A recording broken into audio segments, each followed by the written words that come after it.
Kita coba masuk ke jendela kehidupannya Namrud di zaman Ibrahim alaihissalam. Namrud ini dia coba mengikrarkan dirinya. Awal dia dinobatkan jadi raja setelah ayahnya meninggal.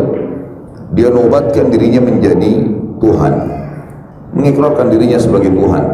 Dan siapapun yang mengiyakan itu, semua kebutuhannya dipenuhi, dikasih oleh Namrud.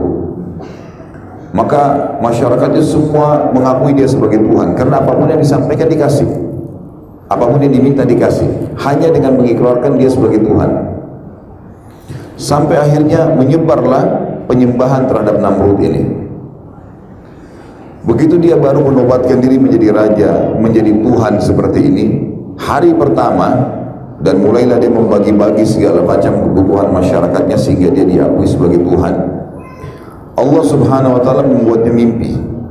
Dia mimpi kerajaannya hancur, kebakaran sana sini. Maka dia kaget di tengah malam. Kemudian dia bangunkan seluruh penasihat-penasihatnya. Bangun semua, dibangunin. Salah satu penasihat terdekatnya Namrud itu bernama Azar. Azar ini ayahnya Nabi Ibrahim alaihissalam. Jadi ayahnya Nabi Ibrahim alaihissalam ini adalah penasihatnya Namrud. Bahkan dia orang tangan kanannya Namrud. Azar ini, Bapak Ibu sekalian, sangat mahir membuat patung. Jadi Namrud ini pada saat mengaku sebagai Tuhan, dia suruh Azar buat patung-patung dia dan patung-patung yang Namrud ingin, seperti misalnya patung burung, patung harimau, beragam macam. Disebarkanlah patung-patung tersebut di seluruh pelosok wilayah kekuasaannya dia. Jadi orang-orang tidak perlu datang ke Babilonia, ibu kota Irak pada saat itu, untuk menyembahnya. Cukup menyembah patung-patung yang dikirim ke sana. Dan Azar ini otaknya, ayahnya Nabi Ibrahim alaihissalam. Di tangan dia semua pembuatan patung itu. Jadi menjadi tangan kanannya Namrud. Kaget dan Namrud malam hari, kemudian dia tanya penasihat-penasihatnya, apa saran kalian? Apa nih? Mimpi apa nih? Kata mereka, kami tidak tahu mimpi ini apa ini. Tidak ada gambaran. Sampai akhirnya ada satu orang yang berkata dari penasihatnya, mungkin malam ini ada bayi yang lahir, laki-laki di Babilonia yang akan menghancurkan kerajaan Anda. Tiba-tiba Namrud menangkap pernyataan tersebut, lalu dia mengeluarkan instruksi yang aneh. Dia mengatakan, kalau begitu semua anak laki-laki yang lahir malam ini di Babilonia dibunuh. Malam ini juga, sekarang gerakan. Sebelum terbit matahari, keliling di semua rumah, ada anak bayi laki-laki baru lahir, bunuh semua. Kebetulan Azar hadir di situ. Malam itu hadir karena dipanggil tiba-tiba kumpul sama Namrud. Dan istrinya baru melahirkan anak laki-laki, itulah Ibrahim. Maka dia pun pulang ke rumahnya lalu mengatakan, selamatkan Ibrahim ke hutan, karena Namrud sudah keluarkan instruksi suruh bunuh semua anak laki-laki. Pasti dia kalau ketahuan akan dibunuh nih. Dilarikanlah Ibrahim alaihissalam ke dalam hutan. Ada banyak cerita tentang Ibrahim waktu masih kecil. Beliau tinggal di dalam hutan, kemudian Allah subhanahu wa ta'ala merawatnya. Ada athar yang menyebutkan Ibrahim mengisap jempolnya, kemudian keluar susu dan madu dan segala macam cerita. Tapi saya tidak ceritakan tentang kisah kecilnya Ibrahim alaihissalam. Yang saya ceritakan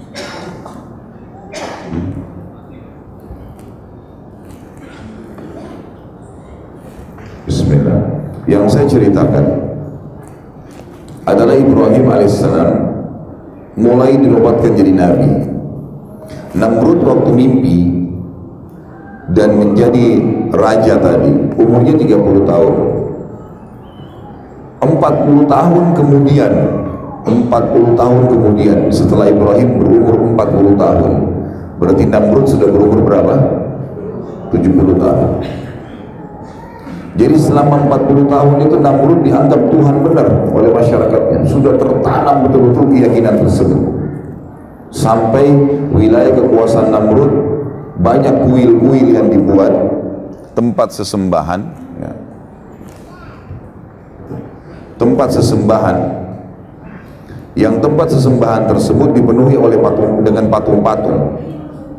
Di antaranya adalah patung Namrud. Jadi lebih baik yang handheld Ustaz dilepas pakai yang ini aja. Masya Allah. Ya. Baik. Dimatiin aja. Konflik jadi Ustaz. Baik. Konflik. Bismillah. Dengar nggak? Udah sampai mana? Namrud, kenapa Namrud? Baik. Akhirnya Namrud sudah waktu itu dinobatkan jadi raja, dan memang dia buat kuil-kuil yang banyak sekali. Kuil-kuil ini diantaranya di pusat Babilonia sendiri, itu ada kuil yang besar sekali pada saat itu dibuat. Di dalamnya penuh dengan patung, puluhan patung. Ada patung singa, patung burung, patung macam-macam. Dan di tengah-tengah kuil, di ujung sekali, itu patungnya Namrud. Selalu begitu dia buat kuil, harus ada patung dia. Jadi masyarakat yang tidak sempat datang ke istananya untuk menyembah, itu datang ke kuil-kuil ini. Kasih sesajen, mohon-mohon, menyembah selain Allah. Ibrahim alaihissalam dinobatkan oleh Allah SWT menjadi nabi di umur 40 tahun. Lalu kemudian kisah beliau adalah beliau masuk di Babilonia. Tinggal di luar Babilonia tadinya, di hutan, sekitar hutan, kemudian beliau masuk ke Babilonia. Ringkas cerita itu kisah Nabi Ibrahim alaihissalam panjang ya. Pada saat dia pertama mengenal Tuhannya, melihat bintang, melihat bulan, melihat matahari, terus saja sampai akhirnya dia mengenal Allah Subhanahu wa taala, mengatakan tidak mungkin ada Tuhan yang bisa hilang seperti matahari yang menghilang, bulan yang tidak kelihatan, dan seterusnya. Setelah terbenamnya matahari tidak kelihatan lagi mataharinya, atau bulan setelah terbitnya matahari tidak kelihatan. Ringkas cerita adalah Ibrahim alaihissalam masuk ke Babilonia. Kemudian Ibrahim alaihissalam tidak menunda dakwahnya, langsung ke pusat kota Babilonia dan mendatangi kuil yang banyak patung-patung itu. Dan kebetulan pada saat itu di malam hari, masyarakat Babilonia lagi menyembah patung-patung ini, lagi mohon-mohon, bawa sesajen. Kuil itu cukup tinggi, dan sekarang masih ada puing-puingnya di Irak. Jadi kalau salah satu di antara Anda pergi ke Irak atau melihat cuplikan tentang Irak yang dianggap kisah sejarah, itu adalah peninggalan kerajaan Namrud ini. Maka yang terjadi Bapak Ibu sekalian, Ibrahim alaihissalam datang ke kuil tersebut. Patung-patung itu kebetulan di tengah-tengah kuil ada jalan yang panjang untuk orang masuk dan orang keluar. Di kiri kanan tembok penuh dengan patung-patung yang besar. Di tengah-tengah ruangan ada patung Namrud yang besar. Dan di situ antara orang dengan patung itu ada jedah bangunan yang cukup tinggi. Orang harus lewat tangga untuk naik ke atas, dan sudah menjadi doktrin, dogma pada saat itu, keyakinan kalau tidak boleh orang biasa mengantar sesajen ke patung-patung itu, harus melalui penjaga kuil. Jadi penjaga kuil ini punya kedudukan tersendiri. Siapa yang mau kasih sesajen, punya hajat apa, dikasih. Dia mau kasih kepada patung yang mana nih, misal patung sana, lalu kemudian nanti dia yang antar ke situ. Tiap hari mereka lakukan kebodohan ini. Ringkas cerita, Ibrahim alaihissalam malam itu langsung datang ke kuil tersebut. Sementara orang lagi memuja-muja patung, Ibrahim alaihissalam naik ke tangga yang untuk pergi ke patung-patung itu. Lalu Ibrahim alaihissalam pada saat dia naik, orang tahu Ibrahimnya tidak dikenal sebelumnya, dan tahu siapa penjaga kuil, musuhnya yang biasa bisa naik. Orang lain selain penjaga kuil yang naik pasti kualat tuh. Nanti kena penyakit, nanti kena petir, nanti kena macam-macam. Keyakinan mereka pada saat itu. Ringkas cerita, Ibrahim alaihissalam sengaja naik. Orang-orang semua akhirnya matanya menuju ke Ibrahim. Ibrahim alaihissalam datangin patung yang pertama. Lalu Ibrahim alaihissalam lihat di situ ada sesajen buah-buahan, buah segar, diantaranya apel. Ibrahim alaihissalam ngambil apel itu. Orang-orang semua heran. Ini keyakinannya, jangankan ngambil sesajen itu, mendekati saja sudah kualat, gitu kan. Ibrahim alaihissalam ambil apel itu, kemudian sengaja menggigitnya di depan mereka, bukan untuk makan. Lalu Ibrahim balik ke patung itu sambil berkata, wahai yang dianggap Tuhan oleh masyarakat Babilonia, apa kau tidak marah saya ambil apelmu? Kira-kira patung nyaut nggak? Nggak ada suara. Hening pada saat itu. Tapi orang sudah yakin ini Tuhan mereka. Ya, gitu. Maka Ibrahim ulangi alaihissalam, wahai yang dianggap Tuhan oleh masyarakat Babilonia, kau tidak marah saya makan apelmu? Nggak ada suara. 3 kali, wahai yang dianggap Tuhan oleh masyarakat Babilonia, yang selalu dipuji, kau tidak marah saya ambil apelmu? Nggak ada suara. Ibrahim melakukan gerakan yang lebih lagi daripada itu. Apel yang sudah digigit tadi dilempar ke wajahnya patung itu. Jatuh apel, ini penghinaan luar biasa. Jatuh apel tersebut sudah pasti tidak ada apa-apa. Lalu dia balik lagi, wahai yang dianggap Tuhan masyarakat Babilonia, kau tidak bisa lawan saya sudah lempar wajahmu dengan apel ini. Sudah saya ambil apelmu, saya lempar lagi wajahmu. Gak ada suara tentunya. Makin hening suasana. Ini yang hadir di kuil-kuil ini besar sekali. Bisa menampung sampai ribuan orang. Dan Ibrahim AS melakukan gerakan ini luar biasa di malam yang memang mereka lagi puncaknya beribadah lah. Lalu Ibrahim AS tidak cukup situ, pindah ke patung sebelah, lakukan hal yang sama.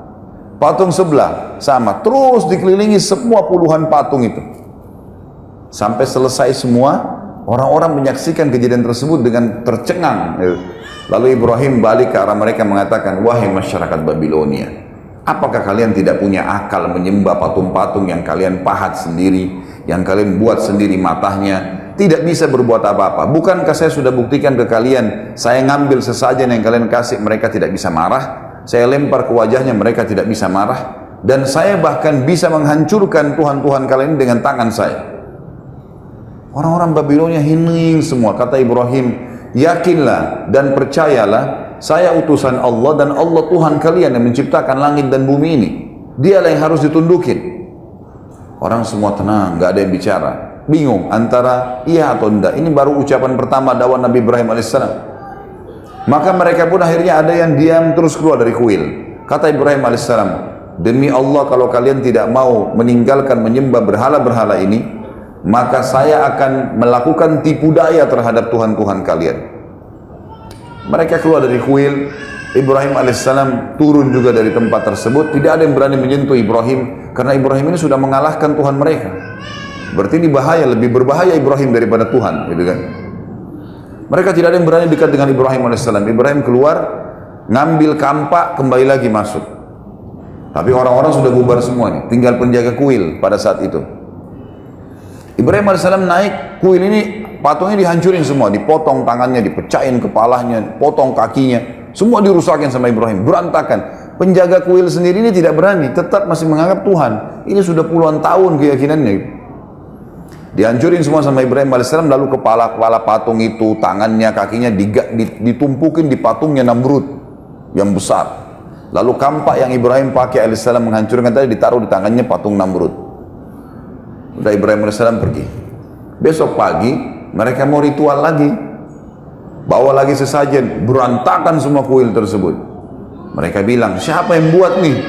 Kok bisa terjadi begini pada Tuhan-Tuhan kami? Penjaga kuil bilang, tuh anak muda yang semalam tuh, Ibrahim. Panggil Ibrahim, panggil Ibrahim. Begitu Ibrahim datang, mereka mengatakan, Al-Quran menceritakan, anta fa'alta hadha bi'alihatina ya Ibrahim. Apa kau yang buat ini terhadap Tuhan kami wahai Ibrahim? Apa jawab Ibrahim? Yang pegang kampak itu siapa? Kok tanya saya? Itu kampak kan di tangannya patung yang besar. Tanya kalau dia bisa ngomong, gitu kan? Maka Allah mengatakan mereka pun kembali ke diri mereka sendiri. Benar nih, kan gitu. Nggak mungkin Tuhan nggak bisa membela dirinya, dan juga tidak mungkin secara akal dia bisa sebenarnya menghancurkan yang lainnya. Lalu kata mereka, pada dalam kondisi hening semuanya, mereka ada satu orang yang nyaut, ini kita harus lapor kepada Tuhan kita yang paling besar, Namrud. Namrud kebetulan punya tradisi Bapak Ibu sekalian, setiap pagi dia selalu setelah mandi rapi segala duduk di singgasananya, ada gorden yang nutupin antara dia dengan orang-orang di depannya. Begitu selesai dia duduk, sudah rapi semua, singgasananya sudah rapi, mahkota sudah rapi, dibuka gorden tersebut. Begitu dibuka, maka seluruh orang yang ada di depannya sujud kepada dia bertahun-tahun, mengatakan wahai Tuhan Namrud, termasuk istri dan anaknya, setiap pagi, gitu kan? mengatakan wahai Tuhan yang Namrud, Tuhan Namrud, nggak bisa tidak lagi mengatakan Raja Namrud, Tuhan. Dan itu terjadi bertahun-tahun. Ibrahim alaihissalam waktu diancam begitu, kita mau lapor kepada Tuhan kita terbesar, kata Ibrahim, nggak usah lapor, saya ke sana, saya mau langsung ke istananya Namrud.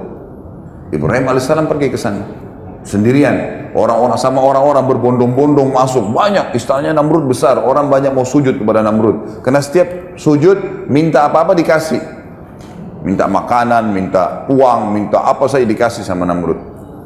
Maka pada saat diangkat tirainya, Namrud sudah mulai kelihatan, orang semua sujud, Ibrahim alaihissalam tidak sujud, berdiri sendiri. Namrud heran, 40 tahun tidak pernah ada orang membangkang, baru kali ini. Dia tanya, siapa kamu ini berani benar nggak sujud dengan saya? Ibrahim alaihissalam nabinya Allah, dan ini sudah berkarat nih penyakit, gitu kan? Maka tidak bisa lagi dengan cara yang pelan. Kata Ibrahim alaihissalam dengan tegas, wahai Namrud, bukan lagi wahai raja, apalagi Tuhan, dipanggil namanya. Anak istrinya saja nggak berani panggil namanya Namrud, Tuhan Namrud. Wahai Namrud, dari mana kau mengaku sebagai Tuhan? Kamu manusia biasa seperti saya. Kamu punya dua mata, saya juga punya dua mata. Kamu punya dua kaki, punya dua tangan, saya juga sama. Kamu juga sama seperti saya, lahir dari rahim seorang wanita, kemudian bayi, anak-anak, remaja, tua seperti kamu sekarang, dan kau juga akan mati. Tuhanku dan Tuhanmu, serta Tuhan segala sesuatu ada namanya Allah. Allah itu menghidupkan dan mematikan. Kita bayangkan di posisi Namrud, kaget luar biasa, belum pernah ada yang bantah ketuhanannya seperti ini. Tapi dia tidak mau tunjukkan, dalam kondisi itu dia tidak mau tunjukkan kalau dia ini terkalahkan. Maka dia bilang, wahai Ibrahim, kau ngaku punya Tuhan, dan Tuhanmu itu kau bilang tadi menghidupkan dan mematikan. Saya juga Tuhan yang bisa menghidupkan dan mematikan. Apa kau mau bukti? Kata Ibrahim, tentu saja, silakan buktikan. Dia bilang, ada satu pengawalnya, dia bilang, tangkap siapa saja lewat depan istana sekarang. Dua laki-laki yang lewat, siapa saja tangkap. Ditangkaplah dua orang, masuk. Kemudian kata Namrud, bunuh yang satu biarin pergi, dan kasih hadiah apapun yang dia mau. Dibunuhlah yang satu biarin pergi. Kata Namrud, lihat, saya mematikan dan saya menghidupkan, gitu kan? Benar nggak ini pemikirannya? Ini konyol ini, karena orang yang disuruh pergi sudah hidup sebelumnya. Ini orang yang mati memang sudah sunnatullah, ditusuk ya mati, gitu kan? Tapi dia pakai akalnya sebagai manusia, tidak mau kalah, gitu kan? Lalu Jibril AS datang membisikkan kepada Ibrahim, ini orang ini sudah kufur kepada Allah, nggak bisa lagi. Kamu memberikan contoh di bumi ini, dia akan cari terus akal. Coba kasih contoh di langit. Kata Ibrahim, wahai Namrud, kalau begitu, Tuhanku dan Tuhanmu, dikatakan Tuhanmu Allah, setiap pagi menerbitkan matahari dari timur, terbenam di barat. Apa kau bisa? Ini matahari tiap hari terbit, tiap hari terbenam. Bisa kamu lakukan? Kalau tadi kan dikasih contoh manusia. Diam, kata Allah, fabuhital ladzi kafar, maka orang kafir itu terdiam, tidak bisa ngomong. Dalam keadaan marah dia, tidak punya jawaban, dia mengatakan, tangkap nih orang, Ibrahim, penjarakan. Meeting cepat sama orang-orang pejabat-pejabatnya, kumpul, lalu kemudian bermusyawarah. Nih diapakan nih Ibrahim? Saya mau Ibrahim dibunuh, tapi jangan mati biasa. Kalau cuma tusuk penggal kepalanya udah biasa itu. Cari mati yang luar biasa, yang spektakuler, yang bisa membuat orang lain taubat. Tidak ada lagi yang mau buat seperti itu. Musyawarah sampai seminggu muncul ide. Waktu itu Ibrahim sambil di penjara alaihissalam. Muncul ide buat api, bakar. Tidak ada cara membunuh manusia yang menyakitkan mengalahkan api. Karena kalau dibakar, terbakar kulitnya, dia teriak kesakitan, sampai mati, dan matinya lama lagi. Itu yang paling efektif. Namrud bilang, baik, keluarkan semua biaya, kerahkan semua tenaga, buat api, bukan api 2-3 meter tingginya, diameternya misalnya, ukuran tempatnya, enggak, dibuat sekitar 30-40 siku ke langit. Jadi sekitar 17,5 meter. Untuk membunuh manusia, bakar api unggun saja sudah bisa dibakar gitu. Tapi ini enggak, dia buat api yang luar biasa supaya seluruh masyarakat dunia bisa menyaksikan. Dibuatlah tumpuhan yang tinggi, kemudian di tengah-tengahnya dipenuhi dengan api bara besar sekali, dan itu dibuat sengaja tinggi sehingga orang dari jarak jauh pun bisa melihat, gitu kan. Misal kalau kita bilang di atap, kita lihat ini jadikan pondasi, atap inilah tempat api itu. Orang dari jauh pun bisa melihatnya. Ringkas cerita adalah dibakarlah api tersebut dengan biaya yang besar, dengan tenaga yang besar.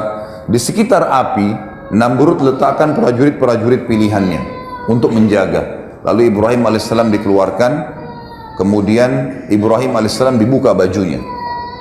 Supaya kata Namrud dia bisa merasakan lebih sakit lagi daripada api itu.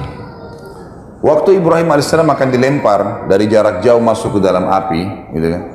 Maka yang terjadi adalah Ibrahim alaihissalam sempat kedatangan Jibril alaihissalam, dan Jibril berkata, wahai Ibrahim, Allah telah mengutus saya kepada kamu, dan Allah berkata kepada saya bahwasanya Jibril bantulah Ibrahim apapun yang dia mau. Maka sekarang kau bisa minta tolong sama saya apa saja Ibrahim. Kau minta saya bunuh Namrud, saya matikan Namrud. Kau minta saya hancurkan Babilonia, saya hancurkan Babilonia. Kau minta saya padamkan api, saya apa saja minta sekarang saya bisa jalankan. Titahnya Allah kepada saya begitu. Kata Ibrahim alaihissalam, wahai Jibril, kalau kepadamu saya tidak perlu, tapi kalau kepada Allah saya akan minta. Makanya Allah memuji Ibrahim mengatakan, Inna Ibrahim kana ummah. Ibrahim itu satu orang tapi seperti satu umat. Keyakinannya luar biasa. Jibril pun dia tidak mau minta tolong, gitu kan. Maka dengan setelah itu Jibril pun alaihissalam pergi, lalu berkata Ibrahim alaihissalam, ya Allah, zat yang telah aku imani secara gaib, nggak kelihatan, gitu kan, nggak ditahu Allah itu, tidak kelihatan, cuma bisa dirasakan keberadaannya, kan gitu, diyakini keberadaannya. Aku yakin engkau lah yang telah menciptakan aku dan segala sesuatunya termasuk api di depanku ini. Api ini lagi berkobar besar. Ibrahim sudah diikat, dilempar dari jarak jauh dengan katapel gitu. Jadi jauh sekali jaraknya agar kelihatan oleh orang-orang. Lalu dia bilang, engkau lah yang telah menciptakan aku dan seluruh segala sesuatu dan termasuk api, dan engkau lah yang menjadikan api ini dasarnya, fitrahnya panas. Jadikanlah api ini dengan kemahabesaranmu dingin dan keselamatan untukku. Balik dari panas menjadi dingin. Maka Allah SWT mengatakan, kami terima permohonannya Ibrahim. Dalam kondisi dia ingin membuktikan kebesaran Allah. Maka dilemparlah Ibrahim AS dari jarak jauh. Pada saat dilempar Ibrahim AS, ada satu kejadian juga di situ. Ibrahim AS pada saat masuk ke dalam api, tentu Bapak Ibu sekalian, manusia kalau kena api, sekuat apapun badannya, sekekar apapun, pasti teriak. Gitu kan? Nggak ada yang bisa menahan panasnya api. Maka begitu Ibrahim AS masuk ke dalam api, subhanallah, nggak ada teriakan, nggak ada jeritan, nggak ada suara apapun, nggak ada, hening sekali. Orang-orang sempat bertanya, ini Ibrahim ini mati atau enggak ya? Namrud pun bingung, tidak ada orang yang kena api tidak ada teriakan. Maka Namrud itu kebetulan singgasananya ditaruh di luar, diangkat, kemudian dia berhadapan sama api, dia melihat api itu, dia menyaksikan sendiri, nggak ada suara. Lalu Namrud ingin menenangkan audiensnya, masyarakatnya. Waktu itu dia mengatakan, Ibrahim sudah mati di awal kena asap saya, asap api saya. Udahlah, orang percaya, orang bubar. Kata Namrud, biarkan 3 hari. 3 hari biarin, terbakar. Dan dijaga ketat di sekitar api. Kalau ada Ibrahim mau coba lari, dorong. Tapi nggak ada suara ini, nggak ada apa-apa ini. Nggak ada cerita, nggak ada derikan, nggak ada suara sama sekali. Bubarlah semua sampai 3 hari. Namrud ini masih makan, minum, berhubungan biologis dengan pasangannya. Allah membiarkan orang-orang kafir itu melakukan upayanya dan melalui kehidupan dunia yang cuma sebentar ini. 3 hari kemudian, subhanallah, dia nikmatin hidupnya luar biasa, berpesta-pesta menganggap Ibrahim sudah dibakar, sudah mati. Hari ketiga dikeluarin lagi singgasana, undang lagi masyarakat Babilonia. Begitu mereka datang semua, lalu kata Namrud, saya ingin padamkan api. Saya ingin lihat debunya Ibrahim. Padamkan api. Semua orang menyaksikan. Waktu dipadamkan api, mereka kaget. Ibrahim alaihissalam sedang duduk di tengah-tengah tumpuhan api mereka. Duduk. Tidak ada apa-apa sama sekali. Gitu kan? Maka Jibril alaihissalam datang kepada Ibrahim menyampaikan instruksi satu saja. Wahai Ibrahim, Tuhanmu perintahkan kau untuk berdiri pulang ke rumahmu. Nggak ngomong apa-apa. Itu saja instruksinya. Berdiri pulang ke rumahmu. Ibrahim AS belum mengerti itu. Yang penting perintah Allah sudah jalanin. Gitu kan? Dan ini tugasnya orang beriman nih. Diperintahin apapun kerjain. Masalah ada hikmahnya, gak ada hikmahnya itu urusan nanti. Dia sudah yakin Tuhannya. Ternyata ada satu hal yang ingin Allah sampaikan kepada seluruh orang yang hadir pada saat itu. Ibrahim alaihissalam, orang-orang pada saat itu lihat Ibrahim duduk. Namrud sempat ucapin kalimat, Ibrahim terbakar kaku. Jadi dia terbakar kaku jadi hangus, tapi kan dari jauh orang tidak tahu ini hangus atau enggak. Maka terbantahkan pada saat itu karena Ibrahim berdiri dan turun, pergi ke rumahnya, pulang ke rumahnya, itu saja. Perintahnya Allah kan itu. Orang-orang semua bilang berarti Ibrahim enggak mati dibakar api. Banyak orang yang beriman kepada risalah Nabi Ibrahim, berarti Tuhannya Ibrahim luar biasa. Namrud pulang ke istananya, bingung mau jawab apa lagi nih.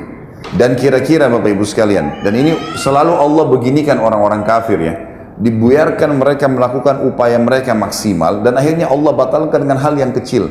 Kira-kira setelah membuat api sebesar itu dengan biaya yang besar, tenaga yang besar, kira-kira apa lagi yang bisa Namrud lakukan? Ibrahim kira-kira setelah dibakar api tidak mempan dengan ditebas dengan pedang? Secara akal sudah nggak mungkin. Karena api saja sebesar itu tidak bisa membakar, apalagi kalau cuma ditebas sama pedang gitu kan.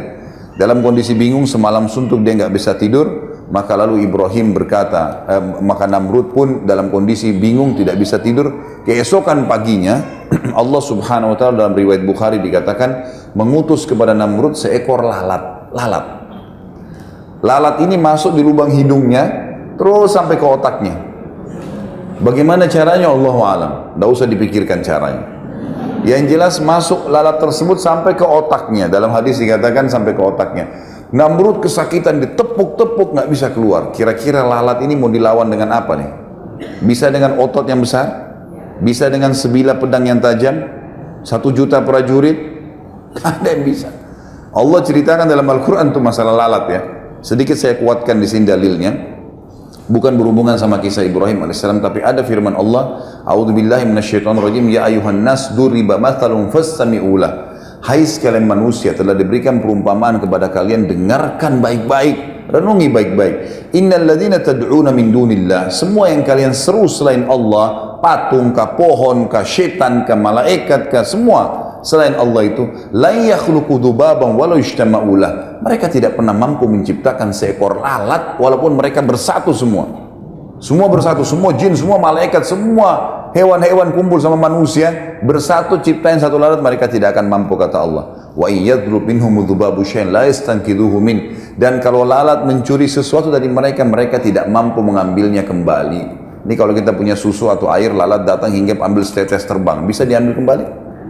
Kata Allah begitu. Da'ufat talib wal matlub, sungguh lemah yang disembah dan yang menyembah. Jadi Allah tantang masalah itu. Namrud ini sempat ingin menyiksa Ibrahim berapa hari tadi? 3 hari. Allah siksa dia 3 hari. Lalatnya 3 hari di otaknya.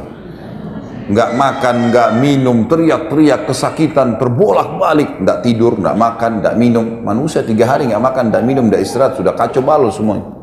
Sehari aja kita begadang sudah pusing besoknya, apalagi ini 3 hari tidak makan, tidak minum dan seterusnya, dan kesakitan, terganggu. Kita maaf, ingus saja yang ada buntu itu sudah susah. Ini lalat di dalam bergerak-gerak, gitu. Dia kesakitan. Maka akhirnya 3 hari kemudian dia mati, meninggal tergelepar di depan singgasananya. Dan subhanallah pada saat dia meninggal, semua pejabatnya datang mendekat, orang-orang yang meyakini dia sebagai Tuhan. Dan dengan hikmah Allah mereka menyaksikan lalat keluar dari hidungnya. Keluar tuh lalat. Sehingga mereka tahu Namrud mati dengan seekor lalat. Tersebar satu Babilonia dulu, raja yang selama ini dianggap Tuhan dibunuh oleh seekor lalat. Inilah akhir kehidupan Namrud. Bapak Ibu sekalian, Allah berikan kita akal fikiran, hati nurani. Akal dengan kecerdasannya untuk berpikir, membedakan mana benar, mana tidak. Hati nurani dengan perasaannya, bisa pekah, mengetahui mana yang disuka, mana yang tidak disuka, mana yang harus diikutin dan mana yang tidak diikutin. Sebenarnya sudah cukup dengan 1-2 sampel. Ingat, tidak semua orang beriman itu mati badannya wangi, tidak semua. Tapi 1-2 orang Allah perlihatkan. Tidak semua orang yang jahat itu meninggal badannya meletup-letup rusak, enggak. Tapi 1-2 orang Allah perlihatkan. Karena kalau setiap orang kafir mati badannya rusak, enggak ada orang kafir nanti. Allah memang sengaja menguji dengan keimanan dan mau beriman enggak, gitu kan? Jadi harus ambil pelajaran. Kalau Bapak Ibu tentu yang sudah pernah susun skripsi S1, tesis S2, atau dissertasi S3, di Indonesia ini ada namanya penelitian lapangan. Jadi kita adakan penelitian lapangan. Kalau saya mau tahu di Rawamangun ini kebiasaan masyarakat apa, saya nggak bisa datangin semua rumah. Datangin RT-nya, RW-nya, sampel-sampelnya sudah ada. Camat, datangi lurah, dia akan berikan informasi lengkap tuh. Ini, begini, selesai. Maka begitulah penelitian, gitu kan, penelitian lapangan. Begitulah Allah berikan kepada kita. Namrud sudah jadi pelajaran sampel manusia satu yang kufur kepada Allah. Nih lihat nih, begini caranya dihancurin. Jangan tunggu semuanya begitu, nggak bisa. Gitu kan? Harus kita peka. Karena manusia itu kalau dengan kepekaannya, dengan akal sehatnya, begitu dia tahu ini salah ditinggalkan, begitu dia tahu benar diikutin, maka dia akan aman tuh. Tapi kalau dia tidak mau, Allah datangkan cobaan yang memaksa dia untuk membenarkan kebenaran itu. Pasti nanti dengan penyakit yang berat, dengan cobaan yang berat, terus begitu. Sampai dia meyakininya nanti. Kalau tidak juga maka kufur, masuk neraka. Gitu kan? Sudah seperti itu. Habislah kisah Namrud yang agung tadi, punya singgasana yang besar. Sampai sekarang ribuan tahun masih ada patung-patung peninggalannya. Ada sampai sekarang di Babilonia. Kalau Bapak Ibu saya tidak tahu di YouTube ada atau tidak, coba diketik sisa kerajaan Babilonia. Coba lihat, pasti ada tuh. Ada patung kepalanya, ada patung-patung besar, ada yang dianggap dulu tempat tumpuhan api yang dibakar Ibrahim alaihissalam, ada puing-puingnya masih ada. Dan dirawat oleh pemerintah Irak sekarang karena dianggap itu sejarah, gitu kan.